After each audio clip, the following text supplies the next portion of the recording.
Bismillahirrahmanirrahim.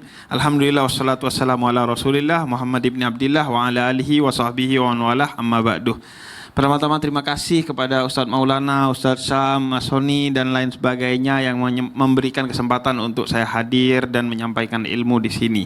Merayu Allah itu tidak hanya dengan kata-kata. Kata-kata adalah salah satu cara merayu Allah. Kata Imam Hasanul Basri, kalau kita ingin Allah berkata-kata kepada kita, Allah itu ngomong kepada kita, maka bacalah Al-Quran. Karena Al-Quran itu adalah kalam Allah, adalah perkataan-perkataannya Allah. Kalau ingin kita berkata-kata kepada Allah, kita ingin meminta kepada Allah, kita ingin merayu kepada Allah, maka berdoalah, kata Imam Hasanul Basri. Maka berdoa itu adalah salah satu cara kita meminta kepada Allah, cara kita merayu Allah. Tapi merayu Allah tidak hanya dengan kata-kata. Salah satu rayaan kepada Allah adalah air mata. Bukan hanya kata-kata, air mata, karena dikatakan oleh Nabi Muhammad SAW bahwa air mata orang yang beriman, yang tumpah kesedihannya karena Allah, yang tumpah air matanya itu karena takut kepada Allah, yang semua air matanya itu dipersembahkan kepada Allah, maka mata yang seperti itu mata yang tidak akan pernah tersentuh oleh api neraka. Kemudian cara merayu Allah itu banyak caranya.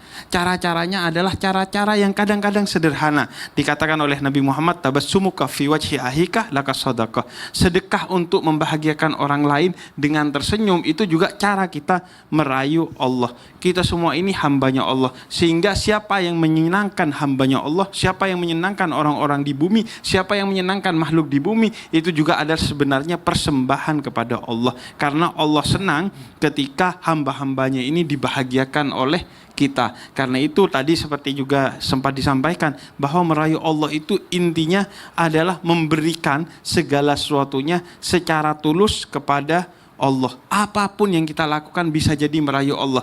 Bahkan yang paling sederhana, yang paling terlihat tidak ada manfaatnya, yaitu tidur. Kita diajarkan dalam Islam oleh para ulama bahwa tidur itu bisa jadi cara merayu Allah. Apa sebabnya? Tidur itu dua hal, jika dilakukan karena dua hal ini, maka bisa menjadi untuk merayu Allah. Pertama, tidurnya orang yang istirahat dari ibadah kepada Allah.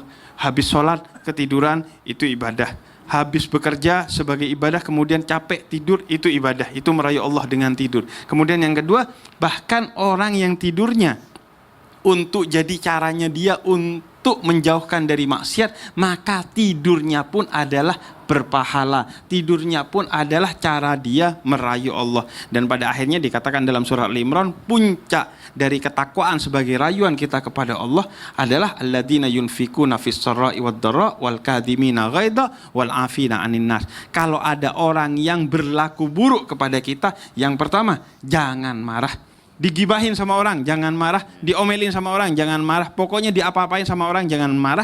Kemudian yang kedua, nggak cukup jangan marah, tapi memaafkan orang yang berlaku salah kepada kita. Dan puncaknya yang ketiga adalah justru bersedekah kepada orang yang bikin kita kesal. Puncak merayu Allah itu adalah berbuat baik kepada orang yang jahat kepada kita, berakhlak kepada orang yang tidak berakhlak kepada kita. Karena kalau baik kepada orang baik, berakhlak kepada orang yang berakhlak, itu namanya transaksi. Tapi kalau baiknya kepada orang yang nggak baik, akhlaknya kepada orang yang nggak berakhlak, berarti itu revolusi. Ada yang ditahan di dalam dada kita karena kita ingin ridhonya Allah, nggak ingin ridhonya manusia. Masya Allah, berarti merayu Allah bukan cuma kata-kata indah, berarti hati yang indah gitu. Hati yang indah juga. Masya Allah, terima kasih Habib Jafar. Terima kasih, Mas Soni. Masya Allah, tabarakallah.